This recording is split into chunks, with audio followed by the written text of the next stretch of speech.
What's happening, fam? L.A.R. movement still moving. Book is entitled Lessons from a Non-Custodial Father at Amazon, Kindle, and Create Space. Link will be in the description box below as usual. Go get it. PayPal link there also. They asked me to put it up, so I'll put it up. Thanks everybody for supporting. This video is entitled How Families Create Wealth. Traditional families create wealth. I saw an article about, the family worth per race, right? And it's like the white family is like 143,000 on average. Hispanic family is like 5,500, and the black family is like 3,600. So I thought about it like, when people keep talking about traditional families and traditional family values, conservatism versus liberalism, part of what they're talking about is actually family wealth, and understanding that there's a wealth gap in racially for the reasons. We don't even have to get into that. But under the premise of family, the reason why you have a nuclear family and a traditional family is to have a nuclear family and extended family, and that family is its own network. So you got to think about it when you have a family and everybody's, in the family does something and they have a skill set. The family has their own network. So if the kids grow up and they don't want to do what mom and dad does, they might want to do what their uncle and aunt does. Or they might want to do, or get taught a trade from their grandparents who retired from something and got them into something, and that's like the first apprenticeship. So this is how families create wealth, because you can call your family over to do something that you will otherwise have to pay somebody else to do. And people forget about that because the breakup of the family and the traditional family also broke up the way families barter with each other. So now it's not just like, when people talk about feminism, and I've talked about feminism and it outsourcing male roles because women have money, that goes the same for the traditional family. So now you're outsourcing roles that the family in past had. The family taught you how to cook, how to clean, how to sew, how to do electric work, how to roof, how to lay bricks. Like, think about it as a sports reference. Do you remember Jerry Rice worked with his father, who was a bricklayer? That's how he learned how to catching bricks. Just saying. Barry Sanders worked on a roofing company with his dad when he was in high school. And that was his, I think his senior year ultimatum from his dad. Either you're going to get a scholarship or you're going to come roofing. So Barry started shaking the whole world out of their sneakers. But even Megatron Calvin Johnson, I think he was a good drawer. As in like paint and architecture. But his father worked on a railroad for years. And the reason I'm saying this is because, you used to say, okay, your uncle got a job here, you could go work with your uncle.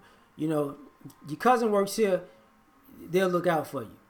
So now, this is part of how people get into the middle class or stay in the middle class, or even move to the upper class. Because I had an old coworker who I worked with for years, cool dude.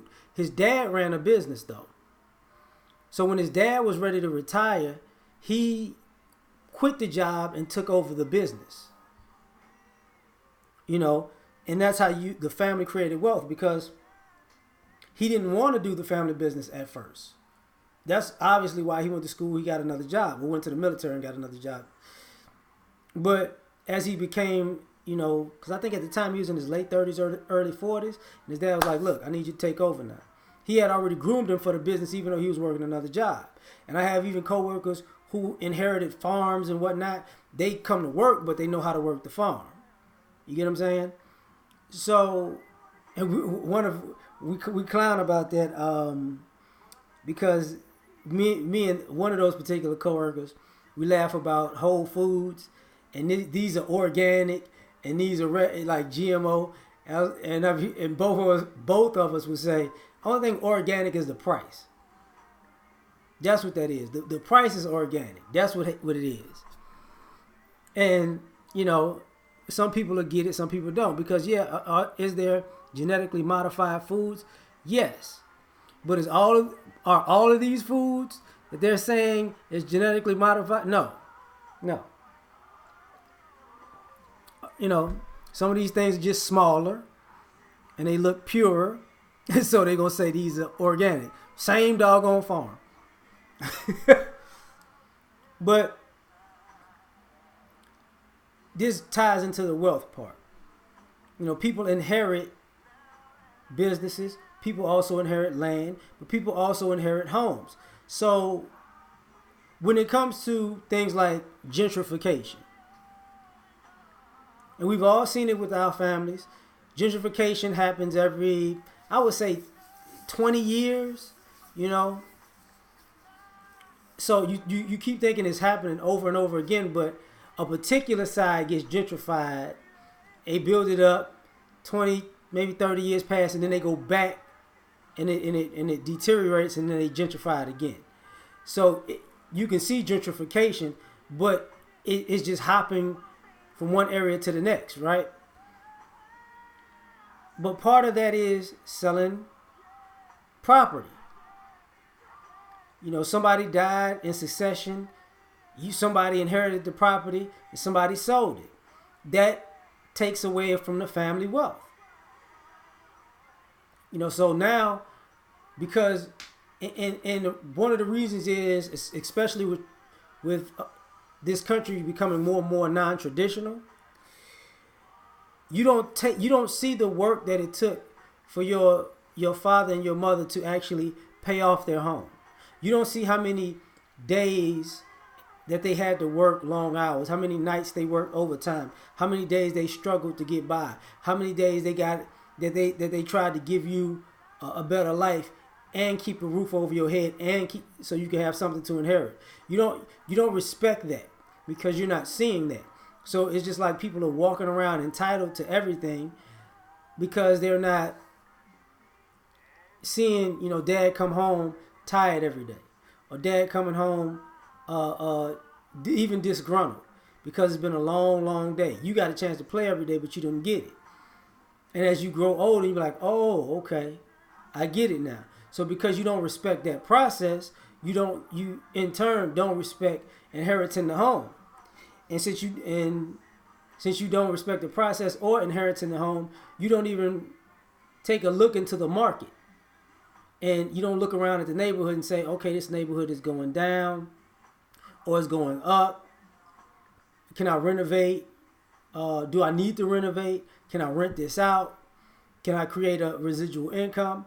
Because you see that with other families. Like, what normally happens is instead of renovating, renting it out, or even waiting for the price value, for the value of the home and the equity in the home to hit its peak, or like double or triple like most things do, and sell it then and just get the outright cash out of it, and then you can buy a new property somewhere else, or property swap, one for the other, because you can do that. You just let somebody in the house and pay taxes on it, and then it goes because you're paying taxes on it. Instead of, if you rented it out, you could pay the taxes on the rent and profit, residual income. If you swapped it, you can get a newer property, and you can rent the newer property out and have and get a residual income and pay taxes on it because you're getting just straight money, and somebody will get a brand new house or something like that. So that affects the money, the family wealth. And thus, those are things that can put a child through school or give a child a new dynamic of thinking about money and business sense. But since everybody is just playing around and, we're not looking at family the way we used to, it affects the family wealth. Because just because you don't have much, that doesn't mean you can't work with what you can't work with what you have, because you can. But if you're not respecting what you have, you're liable to throw it away. And other people don't throw it away. Because what is one of the biggest indicators of poverty? Divorce. Just saying. You know, if two incomes could be better than one if you use them properly. One income with two or more people in the household could work if it's done properly. But if everybody is trying to angle and get more than they should, it becomes a financial burden. But that's the end of this video. Like, share, subscribe. Catch y'all on the next one. Peace.